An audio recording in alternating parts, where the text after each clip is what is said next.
ప్రభు క్రీస్తునాథునిచే మిక్కిలిగా ప్రేమించబడే ప్రియ సహోదరి సహోదరులారా, ఈ ఆదివారపు ఆరాధనలు దివ్య బలిలో పాల్గొంటున్న మనందరినీ ఆ దేవాతి దేవుడు ఎల్లప్పుడూ దీవించాలని ప్రార్థిస్తుండే ఉన్నాం. అంతకంటే ముఖ్యముగా ఆ దేవుని దీవెన, ఆ దేవుని ఆశీర్వాదములో మనందరము కూడా చక్కగా ఎదగాలని ప్రార్థన చేసుకుందాం. ఈ రోజున మనము విన్నటువంటి 3 వాక్యములు, 3 పఠనాలు మనందరినీ కూడా క్రీస్తు యందు ఎదగమని, భగవంతుని యందు ఉన్నత జీవితాన్ని కలిగి జీవించమని కోరుతూ ఉన్నాయి.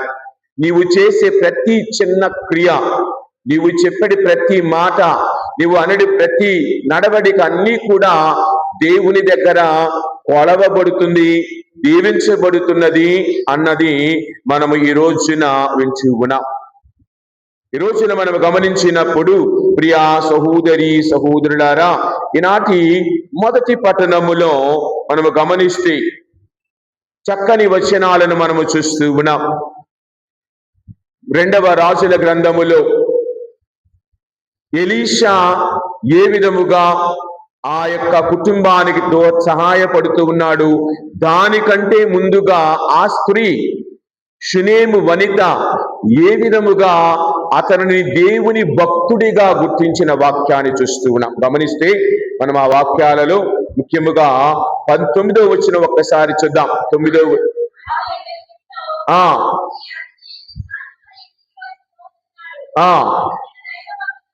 ఒకే ఒక పదమండి, ఇతడు దైవ భక్తుడు.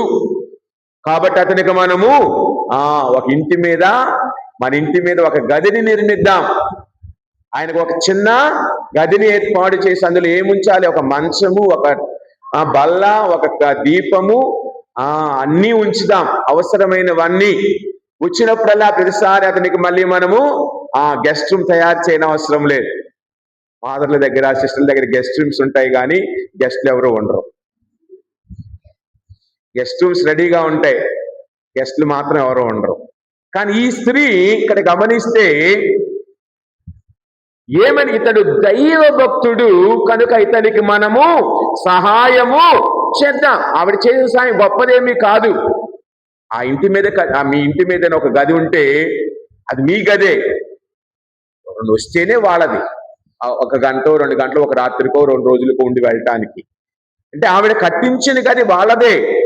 కానీ ఆమెలో చూపిన దాతృత్వము, చూపినటువంటి ఆయన త్యాగ బుద్ధి, ఇతడు దైవ భక్తుడు కనుక ఇతడు కష్టములు చేయకుండా ఇతనికి మనము కొద్దిగా సహాయపడదాము అని ఆ స్త్రీ యొక్క మంచి మనస్సును బట్టి దేవుడు జీవిస్తూ ఉన్నాడు.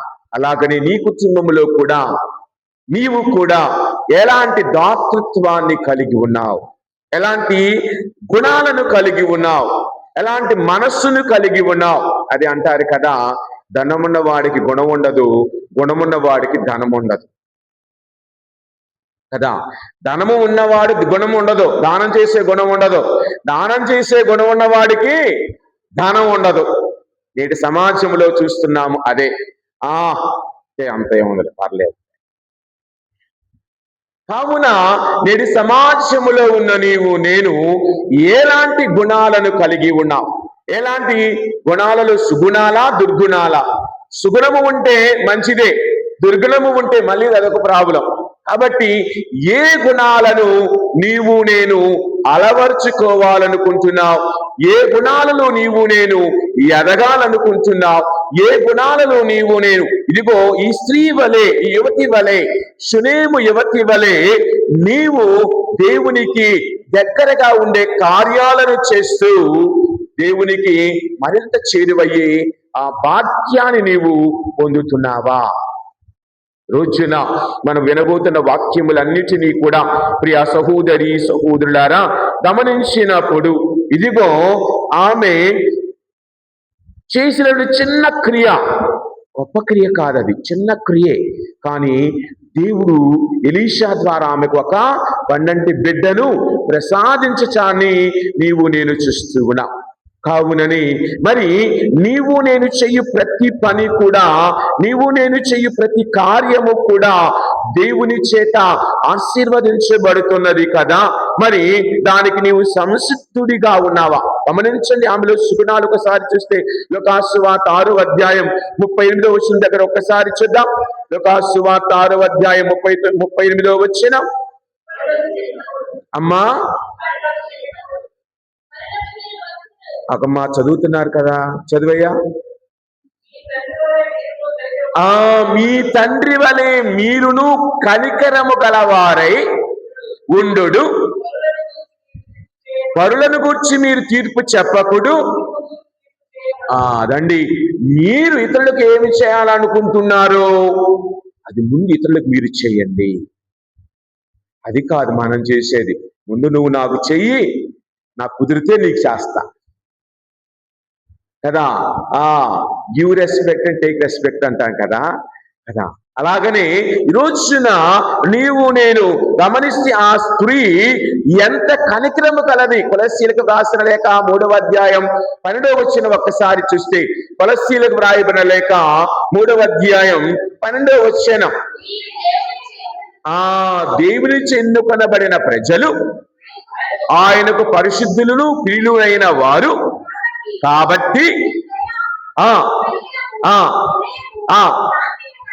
మనకేముండాలంటే 1 దయ, 2 కనికరము, 3 వినయము, సాత్వికత, ఓర్పు. ఇవి అలవర్చుకోవాలి. ఇవి కాకుండా అన్నీ ఉంటాయి మన దగ్గర కదా. నా పేరు దయ, నాకు లేనిది అది.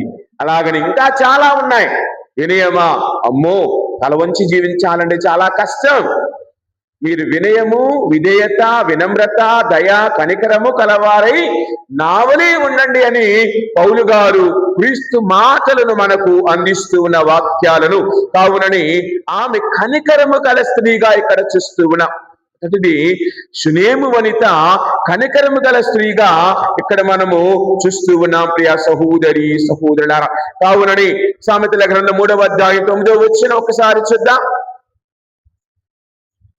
సామెతల గ్రంథం 3వ అధ్యాయం 9వ వచనం.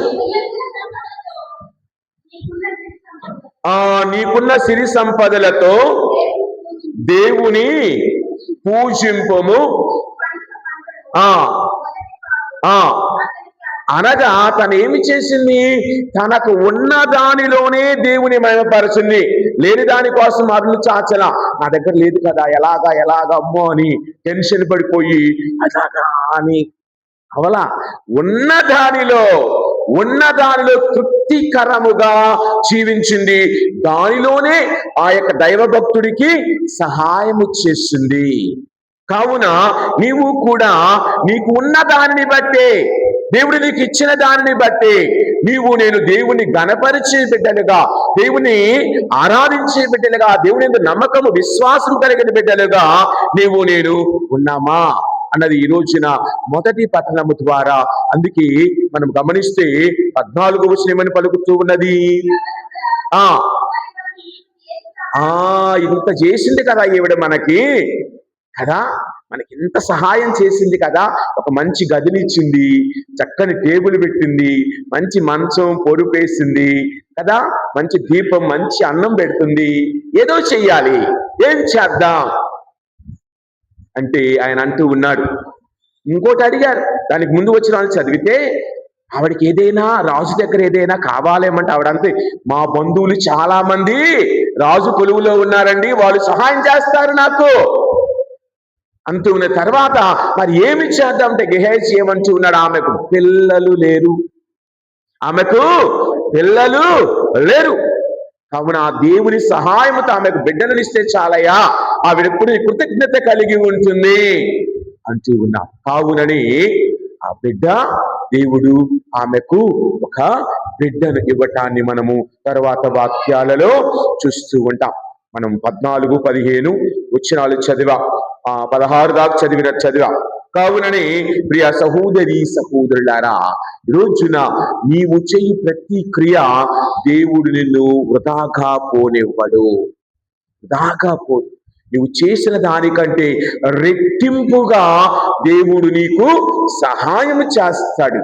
అది మనము నమ్మాలి, విశ్వసించాలి. అది జగమెరిగిన సత్యము. ఈ రోజున కావునని ఈ రోజున మరి మనందరము కూడా ఇంకా లోతుగా లోపలికి వెళ్ళే సమయంలో సువార్తలోనికి వెళదాం. ఈనాటి సువార్తలో మనము గమనించినప్పుడు ప్రియ సహోదరి సహోదరులారా, వాక్యము ప్రారంభముతోనేమంటూ ఉన్నారు ఆయన 37వ వచనంలో, తన తండ్రిని గాని తల్లిని గాని అన్ని గమనిస్తే నీ యొక్క యోగ్యుడు ఎవరవుతారట. గమనించుకుంటూ వెళితే 37వ వచనము నుండి 39వ వచనం వరకు, లేక 37 వచనం అంతా కూడా, అలాగే 38 కూడా ఏమంటూ ఉన్నది, నాకు యోగ్యుడు ఎవడవుతాడు? నాకు ముందు స్థానాన్ని ఇచ్చినవాడు, నాకు ప్రథమ స్థానాన్ని ఇచ్చినవాడు. ఈ వెంట వినగానే అలాగైతే ఇక మనం ఎవరిని ప్రేమించాలి? ఎవరిని ప్రేమించాలి అంటే వాక్యము బైబిలే చెబుతూ ఉన్నది. నిర్గమకాండం 20వ అధ్యాయం 12వ వచనములో ప్రభువు సెలవిచ్చిన మాటలు చాలా ఉన్నాయి. తల్లిదండ్రులను గౌరవించాలంటూ ఉన్నాడు, తల్లిదండ్రులను ప్రేమించాలంటూ ఉన్నాడు, వారికి ఇవ్వవలసిన సముచిత స్థానాన్ని ఇవ్వాలంటూ ఉన్నాడు. మరి ఇక్కడేమో ప్రభు ఏమంటూ ఉన్నాడు, నాకంటే మిన్నగా తల్లిని గాని తండ్రిని గాని ప్రేమించేవాడు నాకు యోగ్యుడు కాడు. అనగా ప్రేమించవద్దని ఎక్కడా లేదు. తర్వాత తన కుమార్తెను గాని కుమారుణ్ణి గాని నాకంటే మిన్నగా ప్రేమించేవాడు తన సిలువను ఎత్తుకొని నన్ను అనుసరింపనివాడు 3 సార్లు యోగ్యుడు కాడు. మరి యోగ్యుడు ఎవడు? యోగ్యుడు ఎవడు అంటే వీటన్నింటికంటే దేవునికి ప్రథమ స్థానాన్ని ఇచ్చినవాడు. అంటే వీరిని ప్రేమించవద్దని కాదు. అదే అంటారు కదా, నీ కంటితో చూసిన ప్రతిదీ కూడా నాశనం అవుతుంది అంటే దాని అర్థం నీ కళ్ళ వలన కాదు. మన కంటితో కనపడేది ఏది కూడా శాశ్వతమైనది కాదు. కాబట్టి ఈ శాశ్వతమైన కాని దాని మీద ఎక్కువ ప్రేమ వద్దు, ఎక్కువ మక్కువ వద్దు. మా కొడుకు మంచిదే, నా కూతురు మంచిదే. మరి ఈ కొడుకు ఈ కూతురు పెద్దయిన తరువాత నిన్నుగా ప్రేమిస్తున్నాడా? నువ్వు చిన్నప్పుడు నా కొడుకు నా కూతురు అయ్యో కిందపడి పైనబడి అజ్జేసి ఇజ్జేసి వాడికి అది కావాలి, తప్పులే చేయాలి. అదేమంటే కన్ననేరానికి చెయ్యొద్దా అని అంటాం, మంచిదే. మరి ఈ కొడుకు ఈ కూతురు పెద్దయిన తరువాత నిన్ను ఏ విధంగా ప్రేమిస్తున్నారు? అందుకే దేవుడు అంటూ ఉన్నారు, దేనికైనా హద్దులు ఉండాలి. హద్దులు ఉంటే చాలు, నువ్వు సంతోషంగా ఉంటావు. కావున ఈ రోజున ప్రభు అంటూ ఉన్నది, మీ బిడ్డలను మీ కుమార్తెలను మీ తల్లిదండ్రులను ప్రేమించవద్దని కాదు, నీ ఇంటిని నీ వస్తువులను ప్రేమించవద్దని కాదు, వాటికి ఇవ్వవలసిన స్థానము వాటికి ఇస్తూ వాటికంటే మెరుగైన స్థానాన్ని, అదే కదా ఎఫెసీయులకు వ్రాయబడిన లేఖ 6వ అధ్యాయం 1-2 వచనాలు ఒకసారి చూద్దాం. 1-2 వచనాలు 6వ అధ్యాయములో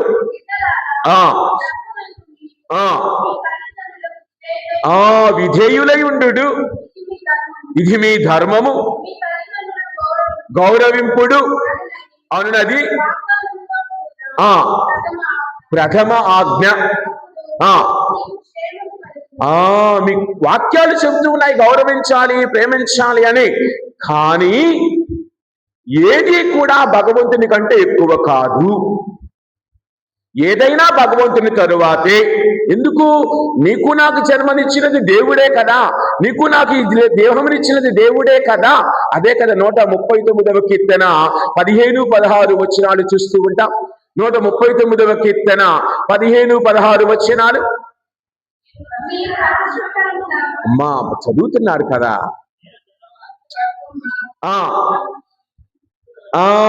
కొద్ది పెద్దగా చదవండి అయ్యా. చదువమ్మా. నేను రహస్య స్థలమున రూపము దాల్చినప్పుడు మాతృ గర్భమున విచిత్రముగా రూపొందినప్పుడు నీ కంటికి నేను మరుగై ఉండలేదు. అనగా దేవుని దృష్టిలో నీవు మరుగై ఉండని వాడవు కావున నీవు దేవునిని ముందు ప్రథమ స్థానాన్నివ్వు. తల్లికి తెలియదు తన గర్భము ధరించినట్లు, కానీ దేవునికి తెలుసు. నీవు తల్లి గర్భమున రూపొందక మునుపే, మాతృ గర్భమున నీవు రూపము దాల్చక మునుపే నీవు నా కంటికి మరుగై ఉండలేదు. కావుననే నీవు దేవునికి ప్రథమ స్థానాన్ని ఇచ్చి జీవించాలి, దేవునికి మొదటి స్థానం ఇచ్చి జీవించాలి. కావున అలాగే ఇచ్చి జీవించువాడు దీవించబడతాడు. కావుననే ప్రియ సహోదరి సహోదరులారా, మరి మనం ఎవరికి ఏ స్థానాన్ని ఇచ్చి జీవిస్తూ ఉన్నాం? కావుననే ప్రియ సహోదరి సహోదరులారా, మరి మన జీవితములో కూడా క్రీస్తుకు ప్రథమ స్థానము ఇస్తే, ఒకసారి బైబిల్లో చూద్దాం. కొన్ని కుటుంబాల 2-3 కుటుంబాలను చూద్దాం. యెహోషువ గ్రంథములు 24వ అధ్యాయం 15-16 వచనాలు. యెహోషువ గ్రంథం 24వ అధ్యాయములో 15-16 వచనములు.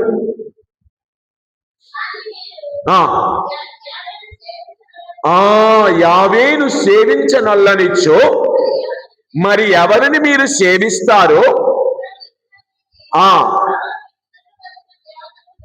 కొలిచెదరు.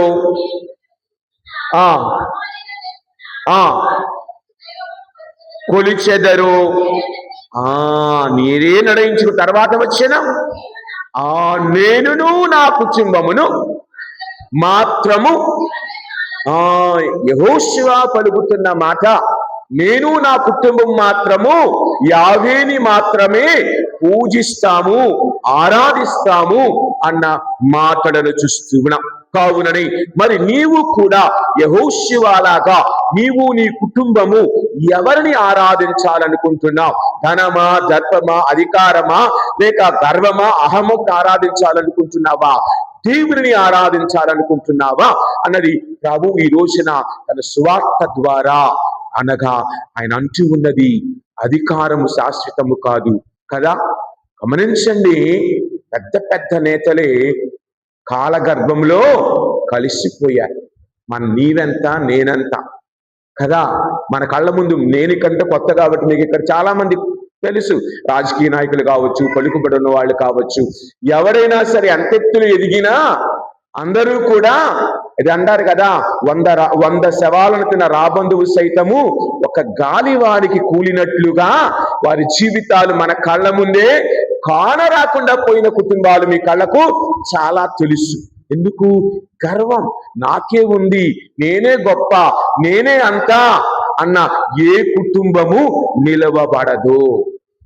ఎవరైతే దేవుని ఎదుట వినమ్రులుగా ఉంటారో, ఎవరైతే దేవుని ముందర తల వంచి జీవిస్తారో ఆ కుటుంబాలు దీవించబడతాయి. కావున ఈ రోజున అందరము కూడా ఒక్కసారి గమనిద్దాం, ఎవరిని నీవు నేను ఆరాధించాలనుకుంటున్నాం. ఒకప్పుడు గమనించండి, నేటి సమాజములో భారతదేశాన్ని వెళ్ళినటువంటి ఆ గ్రేట్ బ్రిటన్, ఆ యొక్క ఇంగ్లాండ్ దేశం, ఆ యొక్క దేశాలన్నింటినీ కూడా గమనించండి. యునైటెడ్ కింగ్డమ్ అంటూ ఉంటాం. గమనించండి, ఎక్కడ ఉన్నది? గత 10 సంవత్సరాలలో 7 ప్రధానమంత్రులు మారిపోయారు. వారిలో పాలించే నాయకులు లేరు. ఒకప్పుడు ఎంతో గర్వంగా విర్రవీగారు, రాణులు, రాజులు, మేమే గొప్ప అని. ఎవరున్నారు ఈ రోజుల్లో? ఎవడు లేరు. కాలగర్భంలో కలిసిపోయారు. కావున అందరము కలిసిపోవలసినదే, కానీ నీ జీవితమును బట్టి నీవు కలిసిపో. అదే కదా యోబు అనేది. నువ్వు ఏమి తెచ్చావయ్యా గర్వపడటానికి? తల్లి గర్భం నుండి ఎలాగ వచ్చావో భూగర్భములోనికి కూడా అలాగనే వెళతావు.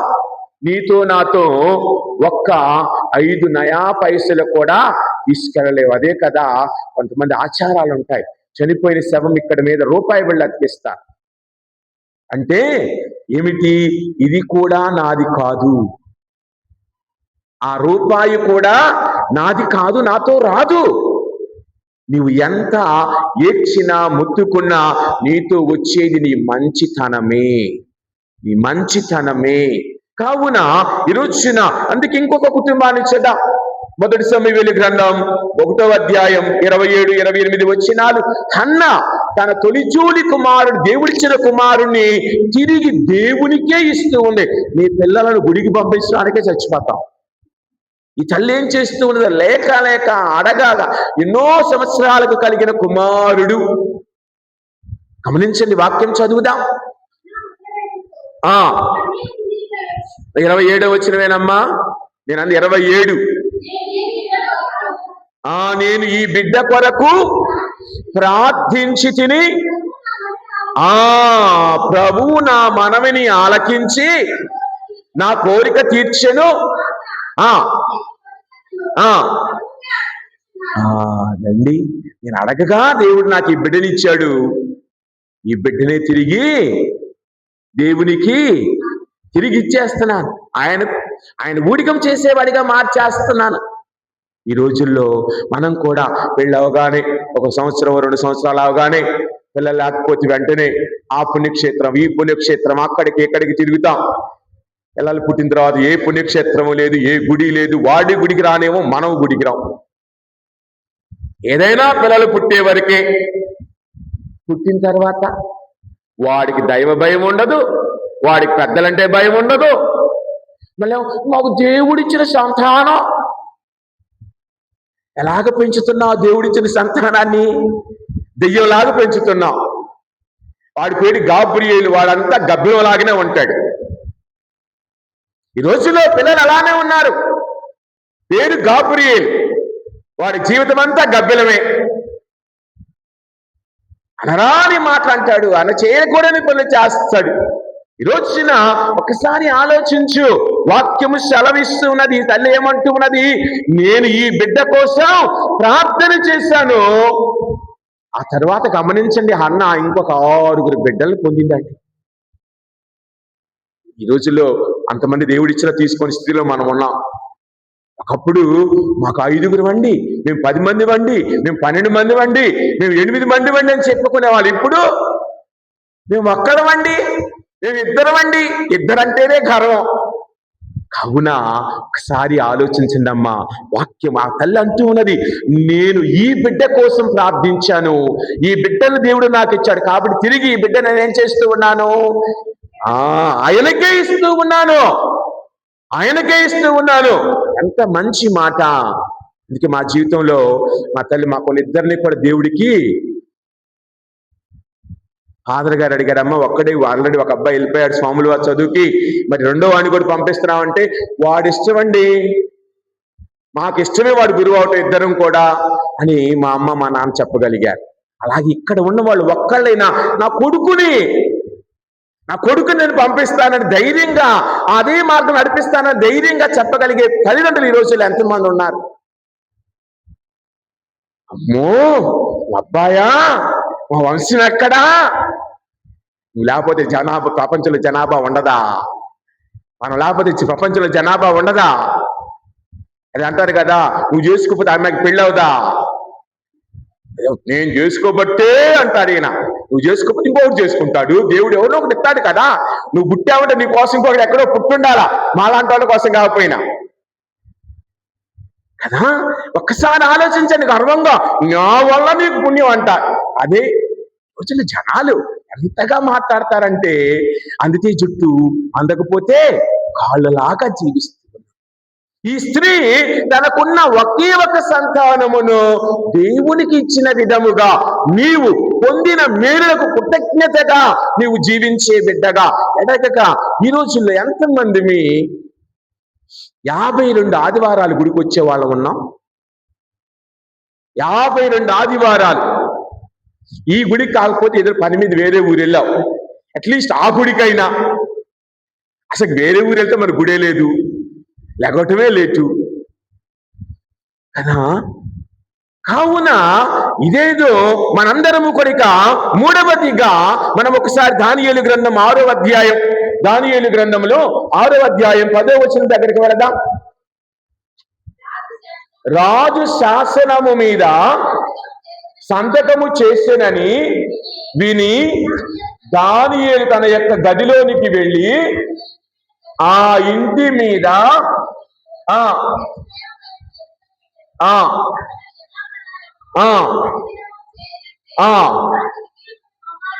ఆ ఆ ఇప్పుడు 11వ వచనం చదువుదాం తల్లి.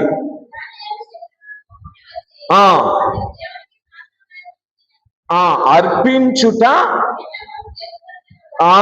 చూడండి, రాజు ఏం చెప్పాడు? నేను తప్పక ఏ దేవుణ్ణి మీరు కూడా ఆరాధించకూడదని శాసనాన్ని చేశాడు. ఇప్పుడు దానియేలు ఏం చేశాడు? ఇంటికి వచ్చి తన అలవాటు చొప్పున రోజుకు 3 మార్లు చేస్తున్నట్లుగా ఆ రోజు కూడా తన కిటికీ దగ్గర మోకరించి ఏం చేశాడు? ప్రార్థన చేశాడు. మరి నీవు నేను ఏదైనా ఆటంకం వస్తే చాలు ముందు మర్చిపోయేదే గుడి. నాకు ఈ కష్టం ఇచ్చాడు ఆయన, ఎందుకు వెళ్ళాలి గుడికి? నాకు ఈ బాధ ఇచ్చాడు, ఎందుకు వెళ్ళాలి గుడికి? మా అబ్బాయికి స్వరం తగ్గించలే, ఎందుకు వెళ్ళాలి గుడికి? ముందుకు మనం మర్చిపోయేది ఎవరన్నా వస్తే, బంధువులు వచ్చారు ఫాదర్ అందుకే గుడికి రాలా, అలసిపోయి వచ్చాం ఫాదర్ అందుకే గుడికి రాలా, ఇంకో పని జరిగింది ఫాదర్ అందుకే గుడికి రాలా. ఇది చూసుకున్న తర్వాత దానికి వెళదామని ఎంతమంది ఉన్నాం? లేట్ అయింది ఫాదర్, బస్సు పోయిద్ది ఫాదర్, రైలు పోయిద్ది ఫాదర్, ఇంకోటి పోయిద్ది ఫాదర్, అది పోయిద్ది ఫాదర్, ఇది పోయిద్ది ఫాదర్. గమనించండి, ఇక్కడ దానియేలు అంత కష్టములో కూడా తాను రోజు చేసే విధముగా తాను ప్రార్థించే దేవునినే ప్రార్థించాడు, అడిగాడు. తను గమనిస్తున్నాడు శత్రువు అని తెలిసి కూడా తన అలవాటును ఆయన మార్చుకోలేదు. మరి నీ అలవాటు ఏమిటి? దేవుని వద్దకు వచ్చే అలవాటు నీవు ప్రతి ఆదివారం చేసుకుంటూ ఉన్నావు. వారంలో 6 రోజులు నువ్వు ఎంజాయ్ చేయి, పనికి వెళ్ళు, ఉద్యోగం చేయి, చక్కగా సంపాదించు, నీ కుటుంబాన్ని పోషించు, నీ భార్య బిడ్డలను సుఖంగా పెట్టు, తప్పులేదు. 7వ రోజున 1 గంట సమయము దేవుని కోసం ఇచ్చే కుటుంబముగానే ఉన్నావా? రోజు రమ్మని ఎవరు అంటలేదమ్మా. పనులుంటాయి, అందరికీ పనులుంటాయి. పనులు లేని ఎవరికి? ఈవెన్కి మతి లేనడికి కూడా పనుంది రోజు. సారీ, నేను ఈ మాట అన్నానని ఏమనుకోద్దాము. కొద్దిగా మతి తప్పిన పిల్లలు వాళ్ళు వీళ్ళు ఉంటే వాళ్ళకు కూడా రోజు పనులు ఉన్నాయి, మనకి పనులు ఉన్నాయి. మరి ఆ పనులలో ప్రభు అడుగుతూ ఉన్నది, దేనికి నీవు ప్రథమ స్థానాన్ని ఇస్తూ ఉన్నావు? తప్పులేదు, ఇంట్లో పిల్లలకు బాగోలేదు, 1 వారం రాలేకపోయాం, దేవుడు ఏమనుకోడు. ప్రతిరోజు నేను అంటం లేదమ్మా, ప్రతి ఆదివారమా నేను అంటంలా. ఎందుకు? ఇంట్లో సమస్యలు ఉండొచ్చు, చిన్నవి ఏదో ఉండొచ్చు, అయినా కానీ వెసులుబాటు చేసుకొని రాగలిగే స్థితిలో నేను ఉన్నామా? సరే, ఈరోజు ఇద్దరం వెళ్ళలేం, ఈ వారం నువ్వు వెళ్ళు, అబ్బాయికి బాగలేదు, అమ్మాయికి బాగలేదు, నేను చూసుకుంటా, వచ్చే వారం నేను వెళ్తా, లేకపోతే సోమవారం మంగళవారం సాయంత్రం పూజకి నేను వెళ్తా, ఆదివారం చూడలేదు కదా అని వెసులుబాటు చేసుకొని రాగలిగిన కుటుంబాలు ఎన్ని ఉన్నాయి ఈ రోజులలో? కావున అదే మనకి సినిమాకి వెళ్ళాలంటే వెసులుబాటు ఉంది, షాపింగ్ చేయాలంటే వెసులుబాటు ఉంది, ఇంకో దగ్గరికి వెళ్ళాలంటే వెసులుబాటు ఉంది, బంధువుల ఇంట్లోకి వెళ్ళాలంటే వెసులుబాటు ఉంది, ఉద్యోగానికి సెలవైనా పెడతాము, కానీ పండగ రోజు గుడికి మాత్రం సెలవు పెట్టాం. అదేమంటే మా డ్యూటీ అండి, మా డ్యూటీ. కావున ఒక్కసారి మా పెద్ద మేనేజర్ గారు ఒప్పుకోడండి కదా రోజున. అందుకే ప్రియ సహోదరి సహోదరులారా గమనించండి, ఇంకొక వ్యక్తిని చూద్దాం. మత్తయి సువార్త 1వ అధ్యాయం 24వ వచనం దగ్గరికి వెళదాం. మత్తయి సువార్త చదువమ్మా. నిద్ర నుండి మేల్కొనిన యోసేపు. గమనించండి, ఇక్కడ యోసేపు గారి మనసులో అనేకమైనటువంటి సందేహాలు ఉన్నాయి. ఈవిడ గర్భవతి అయింది, నేను ఆవిడ కలవలేదు, మేము ఆవిడ పెళ్లి చేసుకోలేదు, ఇంకా ఓన్లీ నిశ్చితార్థం అయ్యింది, ఎలాగా ఈమెతో నేను జీవించాలి అనే సందేహాలు అనుమానాలు ఎన్ని ఉన్నా దేవుని మాటకు విధేయించాడు. అన్ని అనుమానాలు పక్కన పెట్టేశాడు. అన్ని అనుమానాలు పక్కన పెట్టేశాడు. దేవుని మాటకు విధేయించాడు. బైబిల్ గ్రంథం చెప్తూ ఉన్నది, నన్ను మాత్రమే ఆరాధించంటే లేదండి, మేము డబ్బును ఆరాధిస్తాం, టీవీని ఆరాధిస్తాం, టీవీలో వచ్చే సీరియల్స్ని ఆరాధిస్తాం, అందులో కట్టే చీరలను ఆరాధిస్తాం, అందులో వచ్చే నగా నటను ఆరాధిస్తాం, నిన్ను మాత్రము కాదు అన్న విధముగా మనము ప్రవర్తిస్తూ ఉన్నాం. మగవాళ్ళైతే ఆ బ్రాండ్ తాగుతాం, ఈ బ్రాండ్ తాగుతాం. ఇది తిరుగుబోతులు, తాగుబోతులు, వ్యసన పరులుగా మారిపోతూ ఉన్నాం. కారణం, దేవునికి స్థానం ఇవ్వని ప్రతి కుటుంబము ఈ విధముగానే ఉంటుంది. దేవునికి స్థానం ఇచ్చు చూడు, నీవు జీవితంలో మార్పు వస్తుంది. దేవుడు ఏదో విధంగా నీకు దయచేస్తాడు ఆ మార్పును. కావునని అందుకే పౌలు గారు అంటూ ఉన్నారు, ఫిలిప్పీలకు వ్రాయబడిన లేఖ 1వ అధ్యాయం 21వ వచనములో,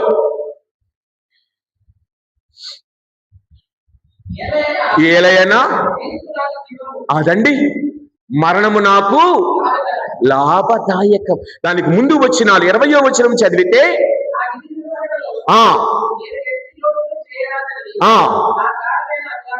నా విధి నిర్వహణ, దేవుడు నాకు ఇచ్చిన కార్యక్రమములను సక్రమముగా జీవితంలో నేను ముందుంటాను. తర్వాత వచ్చిన అన్ని సమయములందు ముఖ్యముగా ధైర్యముతో ఉండి నేను జీవించినను మరణించినను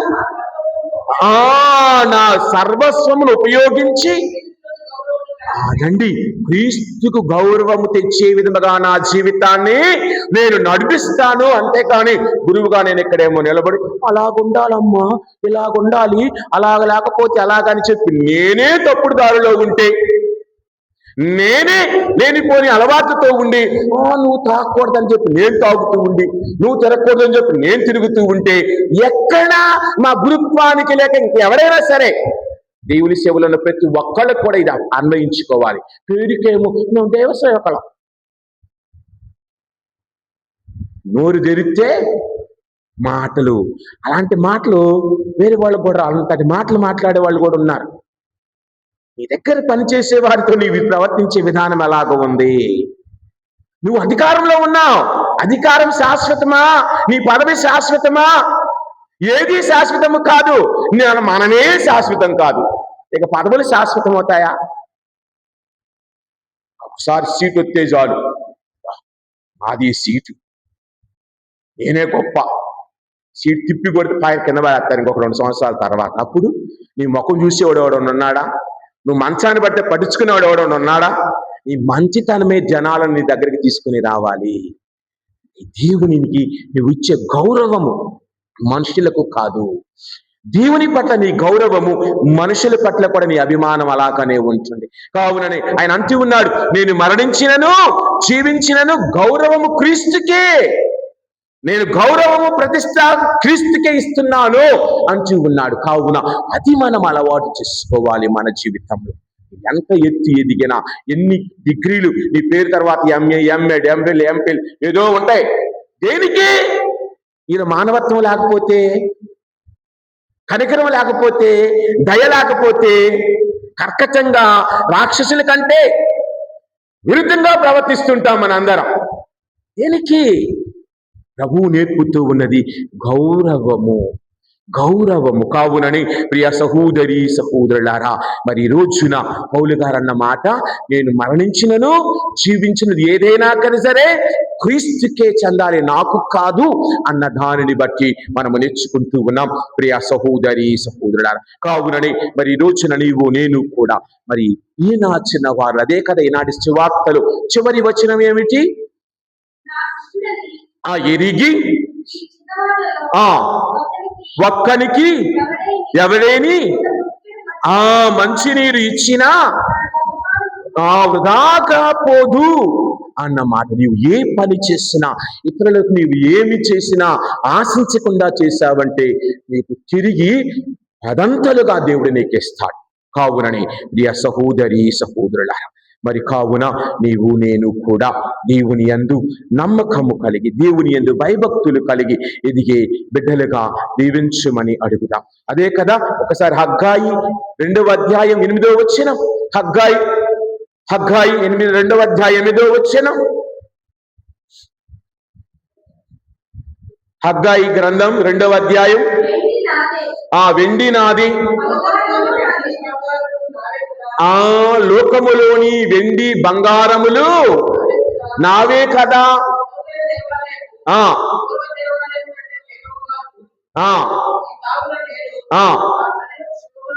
వసగుత్తాను. ఈ లోకంలో ఉన్న వెండి బంగారము నాదే. మనం అనుకోవచ్చు ఇది నాది, ఇది నాది, నేను డబ్బులు పెట్టి కొన్నానని. తప్పులేదు. నీతో వచ్చేది ఏదైనా ఉందా? నీ కొడుక్కో, నీ కోడలికో, నీ కూతురికో, నీ మనవడికో, ఎవడికో ఇచ్చి వెళ్ళాల్సిందే. అదే కదా ఒక పద్యం ఉన్నది, తల్లి గర్భము నుండి ధనము తేడెవ్వడు, వెడలిపోవునప్పుడు వెంటరాదు ఏది, లక్షాధికారి అయినను అతడట లవణమన్నమే కాని మెరుగు బంగారం ఎవడు భుషింపడు. విత్తమార్జన చేసి వెర్రవీగుట కంటే కూడబెట్టుకొని కూలిపోవుట కంటే, ఎందుకంటే పొలములో పెట్టి దాచి దాచి ఉంచిన అది దొంగల పాలగునో దొరల పాలగునో. తేనె తన తేనె తెట్టెను సంపాదించిన లోకానికి ఇస్తుంది కదా. కాబట్టి ఇవంతా అంటూ ఉన్నాడు, తల్లి గర్భము నుండి మనము తేలేదు ఏమీ కూడా. ఏమి తెచ్చాం మనతో? మన పేరే లేదు. మనకు అమ్మా నాన్న పేరు పెట్టే వరకు మనకు పేరే లేదు. పోయేటప్పుడు కూడా పేరే లేదు. ఎవడు కూడా అనిల్ చచ్చిపోయాడు అండవు. ఆ బాడీ ఎక్కడ? పేరే లేదు మనకి. పుట్టినప్పుడు పేరు లేదు, చచ్చిపోయినప్పుడు పేరు లేదు. ఓన్లీ సమాధి మీద మాత్రం పెద్ద రాయేసి పెద్ద బొమ్మ పెట్టి కీర్తిశేషులంట. ఆయన దేనికి కీర్తిశేషులో తెలియదు, కీర్తిశేషులని పెట్టేస్తాం. ఎన్ని మంచి మాటలు చెబుతామో, ఎన్ని మంచి మాటలు చెబుతామో చచ్చిపోయినప్పుడు. బతుకున్నప్పుడు గుక్కెడు మంచినీళ్ళు వెయ్యం. ఈరోజు ప్రభు అంటూ ఉన్నది అదే, నా పేరు మీద నువ్వు గుక్కెడు మంచినీళ్ళు ఇంట్లో వాళ్ళకి ఇస్తే నీ శ్రమ, నీ యొక్క బహుమానము వృధా కాకపోదు. అమ్మ బతుకున్నప్పుడు, అయ్య బతుకున్నప్పుడు మంచినీళ్ళు ఇయటానికి చేయరాదు, చావగానే 10 ఆటలు కోసేస్తానంటాడు. ఎవడి కోసం? బతుకున్నప్పుడు పట్టడన్నం పెట్టనోడు చచ్చిన తర్వాత నువ్వేం చేసినా ఏమి లాభం? అది లోకంలో నీ పేరు కోసమే కానీ వాళ్ళ ఆత్మశాంతి కోసము కాదు. బతికున్నప్పుడు చక్కగా చూసుకో, నీకున్న స్తోమతను బట్టి వారిని బాగా దరిచేర్చి చూపించు. అంతేకాని బాగా అక్కడే ఉండ డ్రామాకు, ఇది నా ఇల్లు, నువ్వు వచ్చే వాసన వచ్చింది. నీ చిన్నప్పుడు నీ ఇంట్లో వాసన రాలేదు నీ వల్ల? నువ్వు కూర్చుని ఉయ్యాలంతా పాడు చేసినప్పుడు వాసన రాలేదా? ఈ రోజుల్లో తల్లి ముసలిదావు కానీ తండ్రి ముసలివాడవు కానీ దూరంగా ఉండు, వాసన వస్తుంది, మేము ఉండలేకపోతున్నాం. ఇదా మనం నేర్చుకుంటుంది? చదవక ముందు కాకరకాయ, చదివిన తర్వాత కేకరకాయలాగా మన కుటుంబాలు, మన జీవితాలు తయారవుతుంది. కావున ఈ రోజున ఒక్కసారి ఆలోచిద్దాం. అమ్మా నాన్నను గౌరవించని వాడు గౌరవించాలి, దేవుని కంటే గొప్పగా కాదు. దేవుని గౌరవించేవాడు అమ్మా నాన్నను గౌరవిస్తాడు. దేవుని ఎడల ఆ ప్రేమ కలిగిన వాడు అమ్మా నాన్న ఎడల ప్రేమ కలిగి ఉంటాడు, పిల్ల ఎడల ప్రేమ కలిగి ఉంటాడు. కావున మరి నీవు నేను ఇక్కడ కావున బైబిల్ గ్రంథంలో మనం చూస్తున్నాం. ఈ రోజున షినేము వనిత చిన్న సహాయం చేసింది, అధికమైనటువంటి బహుమానాన్ని పొందింది. అలాగనే మొదటి రాజుల గ్రంథం 17వ అధ్యాయంలో మనం గమనిస్తే ఆ 13వ వచనం దగ్గర సరేఫాతు విధవరాలు, ఆమె కుమారుడు 3.5 సంవత్సరాల పాటు వారింటిలో ఉన్నటువంటి కొద్దిపాటి పిండితో కొద్దిపాటి నూనెతో 3.5 సంవత్సరాలు బ్రతకగలిగారంటే ముందు దేవుని యొక్క రేపక దేవుని సేవకుడైనటువంటి ఏలియాకు ముందు భోజనాన్ని పెట్టారు. వాక్యమున్న 13వ వచనం,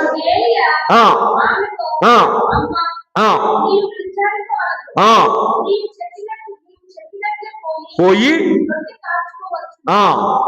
ముందు నాకు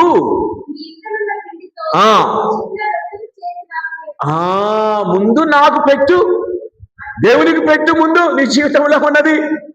అటు తరువాత నీవును నీ కుమారుడును రొట్టె కాల్చి ఎన్ని రోజులు? 1 రోజు 2 రోజులు కాదు, వర్షము కురిసే వరకు ఆ పిడతలోని ముంతలోని నూనె కానీ తరిగిపోలేదు. నీ బ్యాంక్ బ్యాలెన్స్ తరగొచ్చేమో, దేవుని నమ్మకం ఉంటే నీ ఆకలి ఏనాటికి రాదు. కావునని ప్రియ సహోదరి సహోదరులారా, మరి నీవు నేను మరి మనందరము కూడా ఒకసారి ఆలోచిద్దాం, ఎవరికి మన జీవితంలో స్థానాన్ని ఇస్తూ ఉన్నాం, ఎవరికి మన జీవితములో ఆయనకు ఇవ్వవలసినది ఇస్తూ ఉన్నామా? కావునని ప్రతి ఒక్కరము ఆలోచించుకొని ఈ దివ్యబలిలో పాల్గొనే సమయంలో మనలో ఉన్నటువంటి ప్రతి ఒక్క అవకాశాన్ని దేవుడు దీవించమని, దేవుడు ఆశీర్వదించమని, దేవుని కృపలో మన కుటుంబాలు నడిపించమని ప్రార్థన చేసుకుందాం.